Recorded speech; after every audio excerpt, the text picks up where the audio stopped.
ಈ ಥರ ಅತ್ತೆ ಇದ್ರೆ ಯಾರ ಜೊತೆಗಿರ್ತಾರೆ? ಹಾಯ್ ಹಲೋ ನಮಸ್ಕಾರ. ನಾನು ನಿಮ್ಮ ಕೊಡಗಿನ ಹುಡುಗಿ ನಂದಿನಿ. ನೋಡಿ ನಮ್ಮತ್ತೆ ನನಗೋಸ್ಕರ ಎಷ್ಟು ಕೆಲಸ ಮಾಡ್ಕೊಡ್ತಾ ಇದ್ದಾರೆ ಅಂತ. ಅವರು ಕೆಲಸಕ್ಕೆ ಹೋಗುವಾಗಲೂ, ಕೆಲಸದಿಂದ ಬಂದ ಮೇಲೂ ಅವ್ರ ಕೈಲಿ ಎಷ್ಟು ಕೆಲಸ ಆಗುತ್ತೋ ಅಷ್ಟು ಕೆಲಸ ನನಗೆ ಮಾಡಿಕೊಡ್ತಾರೆ. ನಾನಂತೂ ತುಂಬ ಅದೃಷ್ಟ ಮಾಡಿದ್ದೀನಿ ಅತ್ತೆ ಮಾವ ಪಡೆಯೋ ವಿಷಯದಲ್ಲಿ. ಸೊ ಎಷ್ಟು ಜನ ಹುಡುಗಿಯರು ಇಂಥ ವಿಷಯದಲ್ಲಿ ಅದೃಷ್ಟ ಮಾಡಿರ್ತಾರೆ ಹೇಳಿ? ನಾನಂತೂ ಅದೃಷ್ಟವಂತೆ ಅಂತ ಹೇಳ್ಕೊತೀನಿ. ಫಸ್ಟ್ ಅವರಿಗೆಲ್ಲ ತಿಂಡಿ ಕೊಟ್ಬಿಡ್ತೀನಿ, ಯಾಕೆಂದರೆ ಅವರೆಲ್ಲ ಗದ್ದೆ ಕೆಲಸಕ್ಕೆ ಹೋಗಬೇಕಲ್ಲ. ಅವರೆಲ್ಲ ಆದಮೇಲೆ ನಾನು ತಿಂದಾದ್ಮೇಲೆ ಕ್ಲೀನಾಗಿ ಅಡುಗೆ ಮೇಲೆ ಎಲ್ಲನೂ ಬಳ್ದಿಟ್ಬಿಟ್ಟು ಕ್ಲೀನಾಗಿ ಗ್ಯಾಸ್ ಎಲ್ಲ ಕ್ಲೀನ್ ಮಾಡಿ ಮನೆಯೆಲ್ಲ ಕ್ಲೀನ್ ಮಾಡ್ಕೊತೀನಿ. ಅಷ್ಟೊತ್ತಿಗೆ ನನ್ನ ಮಗಳು ಎದ್ದು ಟಿ ವಿ ನೋಡ್ತಾ ಇದ್ದಾಳೆ.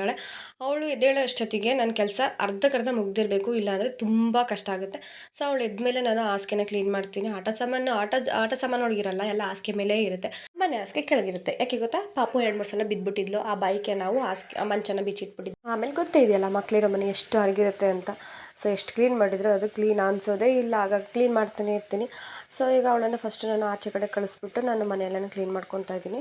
ಆದರೆ ಆಚೆ ಕಡೆ ಕಳಿಸಿದ 5 ಸೆಕೆಂಡಿಗೆ ಮತ್ತೆ ನನ್ನ ಹಿಂದೆನೇ ಓಡಿ ಬಂದುಬಿಟ್ಟಿದ್ದಾಳೆ. ಅವಳನ್ನ ಆಚೆ ಕಡೆ ಕಳಿಸೋದಾ ಕೆಲಸ ಮಾಡೋದಾ ಗೊತ್ತಿಲ್ಲ. ಅಂಥವಳನ್ನ ಹಿಡ್ಕೊಂಡು ಕೆಲಸ ಮಾಡಲೇಬೇಕಲ್ಲ. ಸೊ ಈಗ ಫಸ್ಟು ಕ್ಲೀನಾಗಿ ಮನೆಯೆಲ್ಲ ಕಸ ಗುಡಿಸಿ ಒಂದು ರೌಂಡ್ ಹಾಗೇ ಕೋಲಲ್ಲಿ ಒರೆಸ್ಕೊಂಡ್ಬಂದ್ಬಿಡ್ತೀನಿ. ಮಕ್ಳು ಆಟ ಆಡೋ ಮನೆ ಅಲ್ವಾ, ಧೂಳೆಲ್ಲ ಆಗಾಗ ಇರುತ್ತೆ. ಸೊ ಹಾಗಾಗಿ ಆಗಾಗ ಕ್ಲೀನ್ ಮಾಡ್ಕೊತಾ ಇರ್ತೀನಿ. ಸೊ ಈಗ ಅವಳಿಗೆಲ್ಲ ತಿನ್ನೋಕೆ ಕೊಟ್ಬಿಟ್ಟು ನಾನು ಬಟ್ಟೆನ ವಾಶ್ ಮಾಡೋಣ ಅಂದ್ಬಿಟ್ಟು ವಾಶ್ ಮಿಷಿನ್ಗೆ ಬಟ್ಟೆ ಹಾಕ್ತಾಯಿದ್ದೀನಿ. ಕೈಯೆಲ್ಲ ವಾಶ್ ಮಾಡ್ತೀನಿ, ಬಟ್ ಜಾಸ್ತಿ ಕೊಳೆ ಆಗ್ದಿರೋದಿಲ್ಲ ವಾಷಿಂಗ್ ಮಿಷಿನ್ಗೆ ಹಾಕ್ತೀನಿ.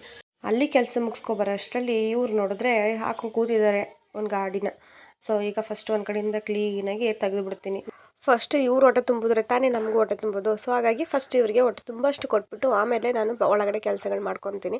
ನೋಡಿ ಎಷ್ಟು ಕಾಯ್ತಾ ಇದ್ದಾರೆ ಅಂತ. ಒಂದು 5 ನಿಮಿಷ ಲೇಟ್ ಆಗಿಬಿಟ್ರೆ ಕೂಗ್ತಾನೇ ಇರ್ತಾರೆ. ಸೊ ಅಷ್ಟೊತ್ತಿಗೆ ನನ್ನ ಮಗಳು ಒಂದು ರೌಂಡ್ ಬಿದ್ದಿದ್ದಾಳೆ, ಹಿಡ್ಗೆ ಹಾಕಿದ್ದಾಳೆ.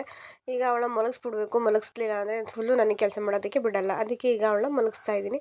ಒಂದು ಲೋಟ ಹಾಲು ಕೊಟ್ಬಿಟ್ರೆ ಕುಡ್ಕೊಂಡು ಮಲ್ಕೊಂಡ್ಬಿಡ್ತಾಳೆ. ಒಂದು 2 ಅವರ್ ಮಲ್ಕೊತಾಳೆ. ಅವಳು ಮಲ್ಕೊಂಡಾಗಲೇ ನಾನು ಅಡುಗೆ ಮಾಡ್ಕೊಂಡ್ಬಿಡ್ತೀನಿ. ಇವತ್ತು ನಮ್ಮ ಮನೆಗೆ ಒಂದು 4 ಜನ ಕೆಲಸಕ್ಕೆ ಬಂದಿದ್ದಾರೆ. ಸೊ ಅವರಿಗೆ ಮಜ್ಜಿಗೆ ಸಾಂಬಾರು ಮಾಡ್ತಾಯಿದ್ದೀನಿ. ಸೊ ಬೆಳಗ್ಗೆ ಏನು ವ್ಯಾಪಾರಕ್ಕೆ ಬಂದಿದ್ರು, ಅವ್ರ ಗಾಡಿ ಮೇಲೆ ಈ ಲೈನ್ ಔಟ್ ತುಂಬ ಇಷ್ಟ ಆಯಿತು. ನನ್ನ ಆತ್ಮೀಯ ಹಿತಶತ್ರುಗಳ ಆಶೀರ್ವಾದ, ಗುದ್ದಬೇಡಿ ಅಣ್ಣ, ಹೊಟ್ಟೆ ತುಂಬ ಲೋನ್ ಇದೆ. ಚೆನ್ನಾಗಿದೆ ಅಲ್ವಾ?